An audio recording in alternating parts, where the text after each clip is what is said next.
I'm Chris. Welcome to Chris Creates the World. Recently, I graduated from university, stopped working, and booked a one-way ticket to Europe. This summer, I'm going to bring you along as we discover new people, places, and food. And hopefully, by living my dream, I can inspire you to create the world you want to live in. On this channel, we do everything from paddleboarding to eating Parisian pastries, and might even go to a music festival or two. Some of the places we are going include Normandy, France, Luxembourg, Belgium, Bavaria, and beyond. Come and see the world we're creating today.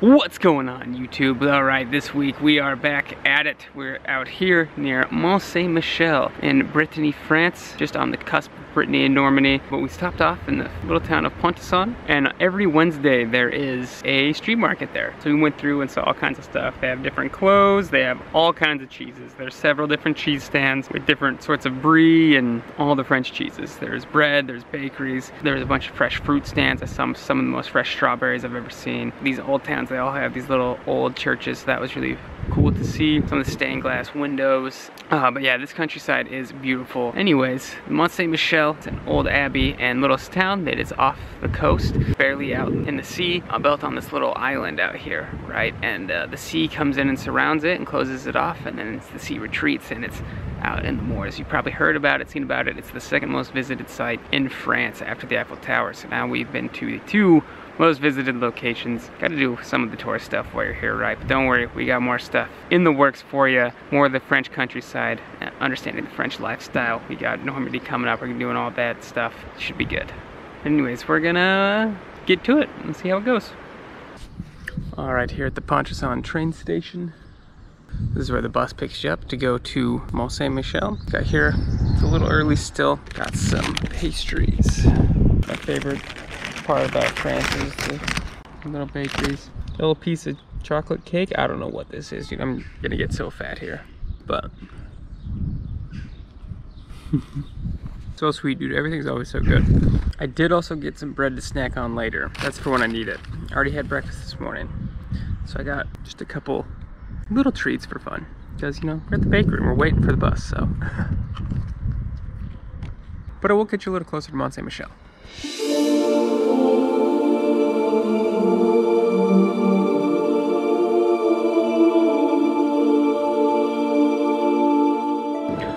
Alright, so it turns out it's a holiday, so the train wasn't working, so I made some wonderful friends here.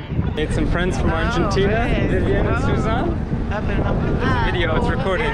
For the YouTube.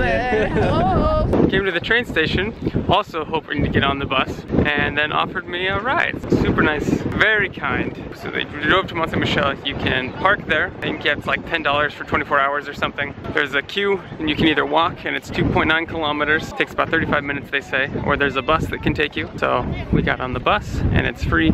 So, and it takes you all the way up to Mont St. Michel.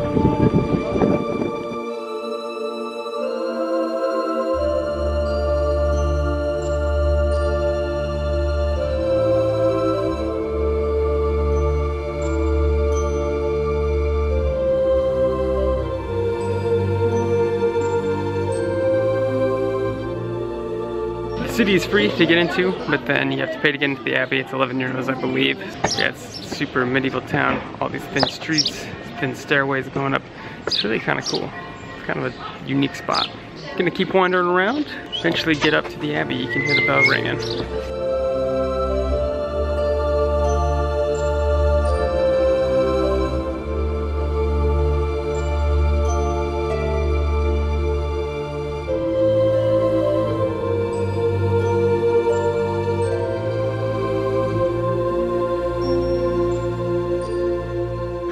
I tell you, the higher you climb, the prettier it gets. You have these cool green spaces, these secret little kind of like park areas or gardens. It's really nice.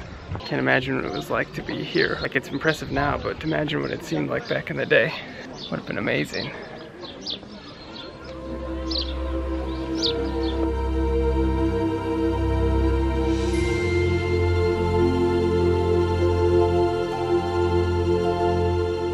You can buy tickets in advance, or here, the line for the tickets in advance while I was here, a lot longer.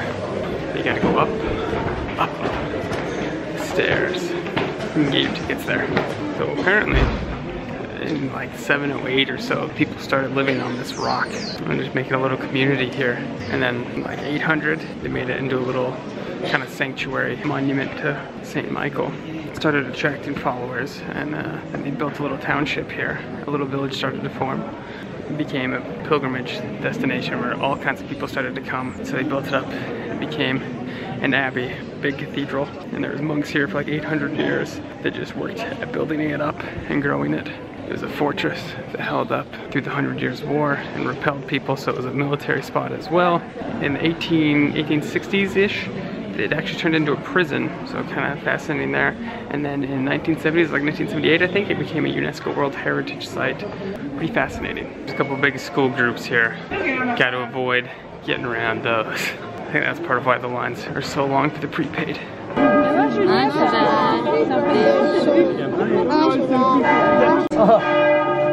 That's pretty sweet.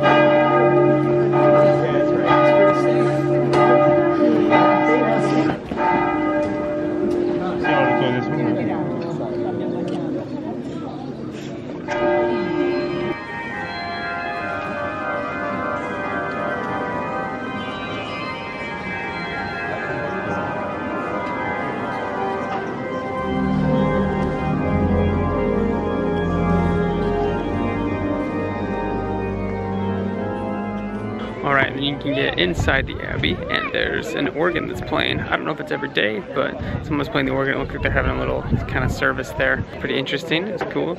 Everyone was really quiet just listening to the organ. It was beautiful, all the stonework. There was some stained glass. The bell was going off earlier. There's a big rope to it in the middle, you can see. They have this balcony on the outside as well. You can see for miles. It's pretty cool.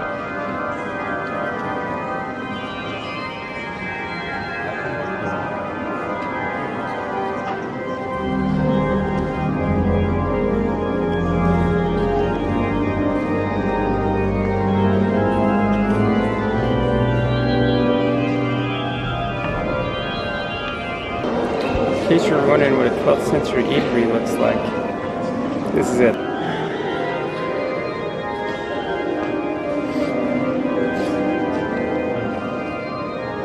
And they've got these areas that look like these big fireplaces. You can see the burn marks. Look up, you can see the light at the end. Huge cooking areas, I'd imagine. They're keeping the place warm. Like, you can see how big it is.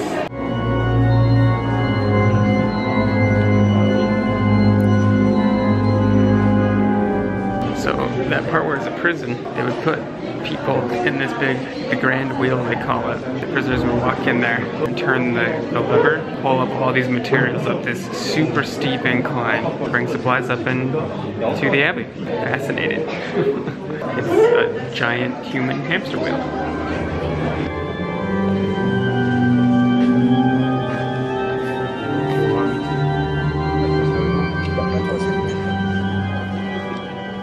After all that, you go through the gift shop and walk through the gardens and the rest of the town again. So yeah, it says gardens. It's mostly just kind of some grass and some bushes, but pretty little area. A lot of people hanging out, so it's pretty.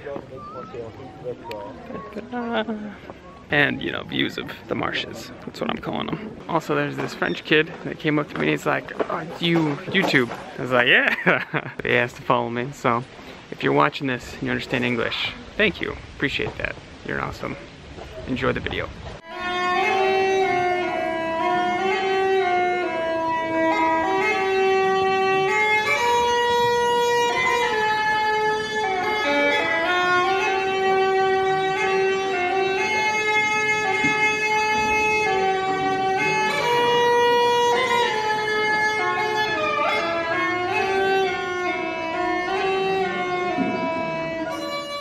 And if the tide is down, you can actually walk out on the sand. A lot of people are. You'll see them from the get-go. But yeah, walking through the town, small streets, medieval streets, super crowded. Especially if like middle of the day, there's a ton of people here. But there's a lot of restaurants. There's some hotels. You can actually stay here if you want. It's all fairly expensive. I mean, you can eat here for sure. It's not like crazy, but it's a little on the pricier side. I got a little €3 cup of ice cream. So that's the #2 most visited site in Paris, Mont St. Michel. pretty cool. I had a lot of fun coming here. Fairly easy to get to when the buses are running normally, I'm sure. And today was also a public holiday, so we're not sure how that affected things. And with such a cool religious place, I wanted to dedicate this vlog to Ron and Kathy Mortimer. Thank you so much for all that you have done for me and for all your giving attitude. It really means a lot, your support through everything throughout the years. Really appreciate it. You guys are awesome. If you had fun watching this video, if you want to see any of our other travels up in Normandy, over in Luxembourg, Germany, and beyond, make sure you click that little subscribe button. Help us out here on the channel. It goes a long way. Don't know how much I appreciate it. Super grateful for all of you. Shout out to Suzanne and Vivian from Buenos Aires for being my friends all day. Really appreciated that. You guys were fun. And if you guys want to see any of my travel gear, camera gear, got links down in the description for that. And this place was many things throughout the course of history, and it happened because people just came and started living here and made a little monument and slowly built into something else. The same can be with your life and your dreams. So get out there, go create it. Go create the world. It's so windy. So much wind.